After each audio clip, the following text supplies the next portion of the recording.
ৰাজ্যৰ ভিন্ন প্ৰান্তৰ লগতে বিশ্বনাথ জিলাৰ বিহালী সমষ্টিতো বন্য হস্তীয়ে সন্ত্ৰাস চলাই আহিছে। ঠিক তেনে সময়তে বিহালী সমষ্টিৰ গাংমৌথান গাঁও পঞ্চায়তৰ অন্তৰ্গত নকুনীয়া পথাৰৰ ডেকাৰ গাঁৱত কালি নিশা প্ৰায় 2 মান বজাত এটা বনৰীয়া হাতী প্ৰৱেশ কৰি মনোহৰ গোৱালা মোহন চৰকাৰৰ বাসগৃহ ভাঙি বিস্তৰ ক্ষতি সাধন কৰাৰ উপৰি প্ৰমিত দাসৰ ভঁৰাল ভাঙি ধান খাই তহিলং কৰে। অন্যহাতে অনিল দাসৰ গৰুৰ গোহালি সম্পূৰ্ণৰূপে ভাঙি বিস্তৰ ক্ষতি কৰে। বিগত বছৰত বিহালী সমষ্টিৰ বহুকেইটা অঞ্চলত বন্য হস্তীয়ে সন্ত্ৰাস চলাই আহিছে। তেনে ক্ষেত্ৰত বহুকেইটা দৰিদ্ৰ পৰিয়ালৰ বাসগৃহ ভাঙি ধাননি নষ্ট কৰি ৰাইজক অতিষ্ঠ কৰি তুলিছে।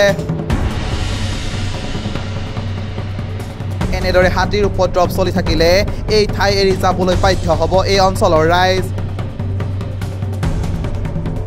গতিকে অসম চৰকাৰ তথা বন বিভাগে এই ক্ষেত্ৰত গুৰুত্ব আৰোপ কৰি এই অঞ্চলৰ ৰাইজৰ বাবে বিশেষ ব্যৱস্থা গ্ৰহণ কৰিবৰ বাবে ৰাইজে বিশেষভাৱে আহ্বান জনাইছে মুখ্যমন্ত্ৰী ডক্টৰ হিমন্ত বিশ্ব শৰ্মাক।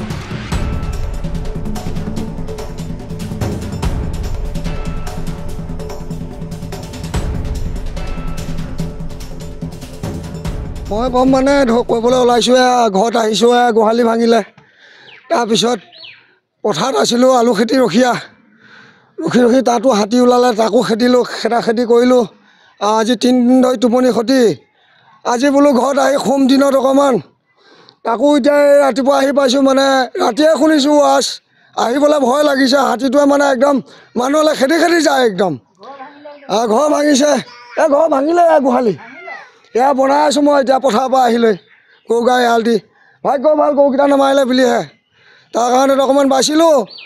এই যিকেইটা হাতী এনেকৈ বদমাছ গাঁৱত কৰিবলৈ ওলাইছে, এইকেইটা হাতী যাতে আপোনালোকে সাৱধান কৰে, কিন্তু পিছত কিন্তু আমাক দুখ নধৰিব। হাতী টঙিলেও খেদি যায় বাৰে বাৰে।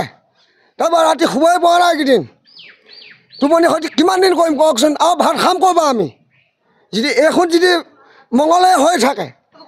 আপোনালোকক কেনেকৈ ডাঙৰ মানুহ কৰিলোঁ, আমাৰ কথা দুখ মৰমখিনি যদি বুজি নাপায়, ইমান দিন চিঞৰি হাতী কথাই আহিয়ে আছে।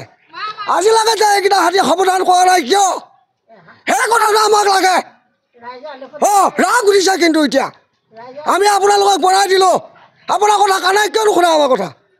এই কামখন কিহৰ কাৰণে বন্ধ কৰিছে? হাতীয়ে ঘৰ ভাঙিলে, আহিয়ে থাকে হাতী, এনেকুৱা আহিয়ে থাকে, মাজে মাজে আহিয়ে থাকে। ঘৰ দুৱাৰ ভাঙিলে আমি শুই আছিলোঁ, আমি গমেই নাপাম। তাৰপিছত দেখিছোঁ ঘৰ ভাঙি আছে, তাৰপিছত কি কৰিম আৰু ঘৰতে আছিলোঁ, কি কৰিম আৰু। এনেকুৱা হাতী আহি থাকে, চৰকাৰে ব্যৱস্থাই নলয়, আহিয়ে থাকে, অনিষ্ট কৰি আছে, ভাঙিছে, ঘৰ ভাঙিছে, কিবা কিবি অনিষ্ট কৰিছে। এইবিলাকতো চৰকাৰে একো ব্যৱস্থাই নলয়।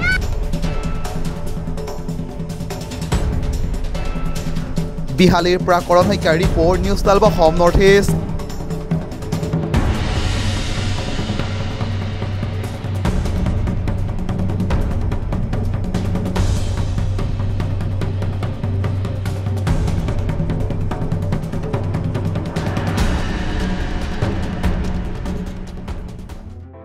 নিউজ 12 অসম নৰ্থ ইষ্ট, যাত্ৰা আমাৰ অবিৰত, সংকল্প অপ্ৰতিৰোধ্য।